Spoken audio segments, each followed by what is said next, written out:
Bonjour mes chers amis, et nous allons aujourd'hui commencer le chapitre 14, mais nous sommes encore durant la même nuit et nous sommes encore autour de la table pour le repas pascal. Notre bon Père du ciel, guide-nous pour bien comprendre ces paroles que Jésus va dire. Ces paroles qui ont suscité dans ton peuple différentes compréhensions. Aide-nous. Seigneur, on veut comprendre tout simplement qu'est-ce que tu voulais dire par ton Fils à tes apôtres, à tes disciples et à nous aussi, afin qu'on soit convaincus de plus en plus que tu es le Christ, le Fils de Dieu, et qu'en croyant en toi, nous ayons la vie. Donc, conduis-nous par ton Esprit Saint. Amen. L'auteur commence en disant au verset 1, « Que votre cœur ne soit point troublé. » Pourquoi est-ce qu'il commence de même? Et il faut bien se rappeler, nous sommes la dernière nuit avant sa mort. Et on a commencé dans le chapitre 12, Jésus a parlé qu'il allait mourir. Et si la foule a compris que nous savons que le Messie ne doit pas mourir, et toi tu dis tu vas mourir, donc tu n'es pas le Messie. Si la foule a compris, les disciples aussi ont compris que Jésus annonçait sa mort. Et dans le chapitre 13, il a répété encore une fois, je vais mourir, c'est là où le Fils de l'homme va être glorifié. C'est là où le Fils de l'homme va être élevé. Et les disciples sont troublés. Il leur dit, l'un de vous va me livrer à la mort. Donc, c'est troublant pour les disciples. Et finalement, il va dire à Pierre, tu vas me renier, Pierre, 3 fois cette nuit. C'est troublant. Et il a terminé en disant, vous ne pouvez pas venir où je m'en vais. Je m'en vais et vous ne pouvez pas venir avec moi, mais vous allez venir plus tard. Je sais qu'il dit ça à Pierre, mais je crois que c'est aussi pour tous les disciples. On va le voir dans le chapitre 14, 15, 16 et 17. Donc, quand il commence le chapitre 14, nous sommes encore autour de cette table, dans la chambre haute, la veille de la mort du Seigneur Jésus-Christ. Il se retrouve devant un groupe de personnes, de disciples, complètement troublés par les paroles qu'ils viennent d'entendre. Donc le Seigneur va essayer de les encourager et de les fortifier pour qu'ils puissent rester attachés à lui. Il faut bien comprendre cela. Il leur dit pas ça, il leur parlera pas dans ces chapitres-là pour qu'ils soient des meilleurs chrétiens, des chrétiens plus sanctifiés ou des chrétiens plus matures. Il leur dit ça pour qu'ils deviennent des croyants de la Nouvelle Alliance.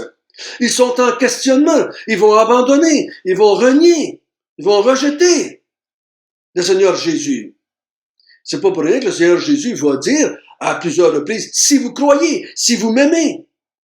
Parce qu'ils vont être dans un point tournant dans leur vie quand ils vont voir Jésus partir avec les soldats et être crucifié. Ça va être tout un questionnement pour eux. Est-ce que nous avons fait le bon choix? Est-ce que c'était vraiment lui? Mais le Seigneur Jésus va leur dire des vérités qui concernent son Père et qui concernent lui, afin de les aider à rester attachés à ce qu'il a dit pendant les 3 années qui viennent de passer. Lisons à partir du verset 1 jusqu'au verset 6. Que votre cœur ne se trouble point, croyez en Dieu et croyez en moi. Il y a plusieurs demeures dans la maison de mon Père. Si cela n'était pas, je vous l'aurais dit. Je vais vous préparer une place. Et lorsque je m'en serai allé et que je vous aurai préparé une place, je reviendrai et je vous prendrai avec moi afin que là où je suis, vous y soyez aussi. Vous savez où je vais et vous en savez le chemin. Thomas lui dit, Seigneur, nous ne savons où tu vas, comment pouvons-nous en savoir le chemin? Je suis le chemin, la vérité et la vie, nul ne vient au Père que par moi. Ce texte-là a été utilisé par beaucoup de personnes en disant, en croyant que Jésus encourage ses disciples en leur disant qu'il s'en va leur préparer une place dans le ciel et qu'un jour il va venir chercher les croyants ou chercher l'Église et les emmener avec lui. Et que il les encourage à espérer cela.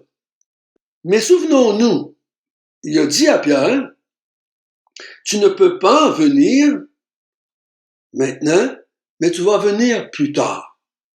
Donc, on continue ici cette discussion. Je m'en vais, tu peux pas venir, tu vas venir plus tard. Jésus continue ici. Et là, il voit les croyants, les disciples troublés, et il leur dit, il y a plusieurs demeures dans la maison de mon Père. Si ce n'était pas, je vous l'aurais dit, je vais vous préparer une place. Donc, il faut comprendre ici. Si on prend ça d'une façon mot à mot, ben, il y a plusieurs demeures dans la maison. Donc, il y a plusieurs. Ben, pourquoi tu as besoin de préparer une place s'il y en a déjà plusieurs? Ce que Jésus est en train de dire, il y a de la place dans la maison de mon Père. Il y a de la place pour tout le monde que Dieu a appelé, pour que toutes mes brebis viennent, que tous mes disciples viennent avec moi. Parce qu'il dit, tu vas venir avec moi un peu plus tard. Il y a de la place, mais vous n'êtes pas prêts à venir. Il faut que je fasse de quoi pour que vous puissiez venir dans les demeures de mon Père, ou dans la demeure de mon Père, ou dans la maison de mon Père. Il faut que je fasse quelque chose pour préparer une place. Vous préparer pour que vous puissiez venir. Parce qu'il y a quelque chose qui empêche les disciples d'aller avec Jésus, mais Jésus va faire de quoi et ils vont pouvoir venir avec lui. Je ne crois pas que Jésus est dans le ciel en train de bâtir des places ou préparer des places pour qu'on vienne. Je ne crois pas que Jésus va prendre des milliers d'années pour essayer de préparer la Nouvelle Jérusalem. Il n'est pas en train de bâtir avec un marteau et une scie la Nouvelle Jérusalem. Il est en train de préparer une place. Et comment va-t-il préparer une place? On va le voir en s'en allant. Mais il dit qu'il va préparer une place pour quoi? Au verset 3. Et lorsque je m'en serai allé, et que je vous aurai préparé une place, je reviens et je vous prendrai avec moi afin que là où je suis, vous y soyez aussi. Donc, il s'en va pour préparer une place. Je m'en vais dans la maison de mon Père mais que j'ai préparé la place, je reviens et je vous prendrai avec moi afin que là où je suis, vous y soyez aussi. Donc, c'est où la place? C'est dans la présence de Dieu. C'est dans la maison de Dieu. Je ne crois pas ici qu'il faut voir une place matérielle, quelque chose de concret. Je ne crois pas qu'il parle, personnellement, si vous avez une autre opinion, vous avez le droit de garder votre opinion, bien entendu. Je crois qu'il est en train de leur dire, je m'en vais vous préparer une place de façon spirituelle. C'est ce que le chapitre 14, 15, 16, 17 va nous parler. Regardez bien, tout au long de cette nuit-là, il va leur parler de ce qu'il est en train de faire, de ce qu'il va faire pour qu'il soit avec eux. Ici, est-ce qu'il parle de la croix? C'est le chemin qu'il va prendre, la croix. OK? Mais je pense pas que ce qu'il va faire, c'est qu'il faut qu'il aille dans la présence de Dieu. Tant qu'il ne sera pas dans la présence de Dieu, il ne pourra pas nous prendre avec lui. Il faut qu'il soit dans la présence de Dieu. Il va y aller en passant par la croix, mais c'est pas la croix, c'est la présence de Dieu qu'il doit aller, lui. Si je vous parle de ça, c'est parce que l'auteur, dans le chapitre 14, 15, 16, 17, va parler de quelque chose d'autre que de la croix. Il ne parlera pas vraiment de la croix dans ces chapitres-là. Il va parler de quelque chose qui va revenir constamment. L'Esprit Saint va être le sujet ici. Jésus va faire entrer la troisième personne de la Trinité. Il va parler du Père, de lui, et que le Père et lui vont envoyer quelqu'un d'autre. C'est lui dont il parle ici. Je m'en vais vous préparer une place et je reviendrai et je vous prendrai avec moi. Donc, si on parle du retour du Seigneur, bon, ok, on parle du retour du Seigneur. Mais il y a l'autre possibilité que je m'en vais et je reviens sous la forme de l'autre consolateur, comme il va dire tout au long, celui qui m'a vu a vu le Père, celui qui me reçoit le Père, et si tu m'as vu, tu as vu le Père. Si tu m'as vu, tu as vu l'Esprit Saint. Si tu reçois l'Esprit Saint, c'est moi que tu reçois, et c'est le Père que tu reçois. C'est la même vérité qui va continuer là. Donc, recevant l'Esprit Saint, on le reçoit lui. Si le Saint-Esprit vient, c'est lui qui vient. Parce qu'ils sont pareils, ils sont identiques. C'est pour ça qu'il peut dire, si tu m'as vu, tu as vu le Père. Parce qu'on est pareil. Mais si tu me reçois l'Esprit Saint, tu me reçois moi. Donc, je reviens, mais je reviens par la personne du Saint-Esprit. On va le voir. Là, je vous ai dit cela, mais on va le voir. On va voir les versets, parce que je vous le dis parce que je connais le chapitre 14, 15, 16, 17, et c'est de ça qu'il va parler. Il dit, vous savez où je vais, vous en savez le chemin. Donc, Thomas, il dit, ben, Seigneur, on ne sait pas. Ben oui, ça fait combien de fois je vous le dis? Comment ça fait de temps que je vous le dis, que je retourne au Père, que je m'en vais au Père. Je suis venu d'en haut, je retourne en haut. Je viens de Dieu, je retourne à Dieu. Ça fait plusieurs fois que je vous le dis. Vous savez où est-ce que je m'en vais? Je m'en vais dans la présence du Père. Je m'en vais dans la maison du Père. Il vient de leur dire au verset 2. Je m'en vais dans la maison du Père vous préparer une place. C'est là que je m'en vais. Mais eux sont pas capables de faire le déclic dans leur tête. Que l'être qui est devant eux va s'en aller dans un monde qu'ils peuvent pas penser et imaginer. Ils peuvent pas penser. Pour eux, Jésus ne doit pas partir. Ils veulent pas qu'il parte. Il ne devrait pas partir. Il n'a pas accompli ce qu'eux pensaient qu'il devait accomplir. Et vous en savez le chemin. Vous savez par où passer pour pouvoir venir avec moi. Mais écoutez bien, là. C'est important ce que je vais vous dire. Écoutez bien. Nous sommes dans l'évangile de Jean. Et ça fait plusieurs fois que je vous dis que le chemin pour aller à Dieu dans l'évangile de Jean, ce n'est pas la croix.